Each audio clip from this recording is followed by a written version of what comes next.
Mata adalah organ penting yang mesti dijaga. Fungsinya esensial. Setiap hari, setiap orang butuh kedua mata untuk melihat, mendesain pakaian, bikin pola, menulis, membaca, berkendara, bekerja, berolahraga, siaran, memotret, merekam video, memasak, mengurus rumah, melihat lingkungan di sekitar, cuci mata, sama nonton Netflix. Faktanya hingga hari ini, sekitar 2,2 miliar orang di seluruh dunia memiliki gangguan penglihatan. Indonesia termasuk salah satu dari 5 negara dengan jumlah penduduk yang mengalami gangguan penglihatan terbanyak yang ditetapkan oleh International Agency in the Prevention of Blindness atau IAPB. Berdasarkan data yang dirilis IAPB, terdapat sekitar 2,2 miliar orang dengan masalah penglihatan yang belum ditangani. Padahal sebanyak 1 miliar mempunyai problem mata yang mereka alami. Sebetulnya bisa dicegah dan disembuhkan. Dari angka kejadian berdasarkan gender, 55% adalah perempuan. Saya juga baru tahu nih kalau ternyata 62% orang dengan gangguan penglihatan berada di kawasan Asia. Negara dengan pendapatan menengah ke bawah atau penduduknya berisiko 4 kali lebih tinggi mengalami gangguan penglihatan. 196 juta orang menderita gangguan mata degeneratif terkait usia. 145 juta mengalami retinopati yang berkaitan dengan penyakit diabetes. 76 juta jiwa menderita glaukoma. Dan paling banyak yang mengalami gangguan penglihatan adalah orang yang berusia di atas 50 tahun. Nah, sebanyak 2,6 miliar orang menderita penyakit miopia atau yang biasa kita kenal sebagai penyakit mata minus. Termasuk ada 312 juta anak-anak di bawah usia 19 tahun yang menderita kelainan tersebut. Di zona Asia Tenggara terdapat 24 juta kasus masalah penglihatan. Berbicara tentang Indonesia, hampir 70% kasus kebutaan disebabkan oleh penyakit katarak.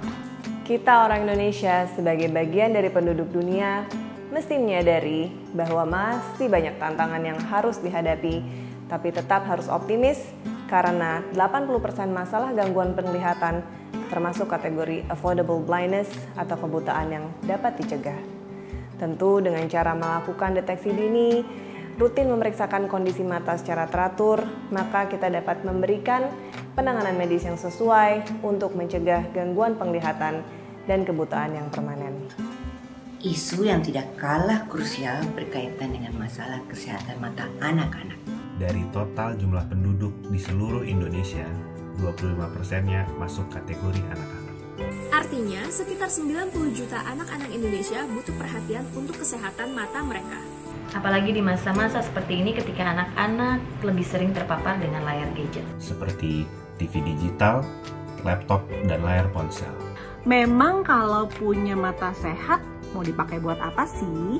Dengan mata sehat, saya bisa menggapai impian menjadi seorang pramugari. Dengan mata yang sehat dan penglihatan yang baik, gue bakal mengajar kita lebih baik lagi dan memproduksi musik lebih baik lagi. Membuat saya harus bergerak cepat dan jeli dalam melihat kesempatan. Dengan mataku sehat, aku bisa gambar. Dengan mata yang sehat, kita bisa mencapai dengan baik dan benar. Saya sebagai guru dapat mengajar anak-anak murid dengan baik dan menjadikan mereka generasi yang pandai dan pintar di kemudian hari. Alhamdulillah, berkat kesehatan mata yang baik, sampai saat ini saya masih dapat melakukan hobi saya, memasak dan berkebun, serta saya masih rutin membaca surat kabar serta majalah setiap hari.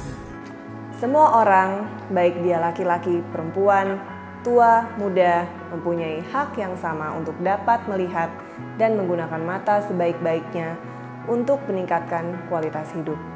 Dan bersama-sama kita mampu mengatasi gangguan penglihatan yang masih merisaukan penduduk dunia. Saatnya untuk peduli, lindungi dan rawatlah mata kita agar dapat menjalani setiap momen dengan cerah di masa kini dan nanti. Have hope and insight.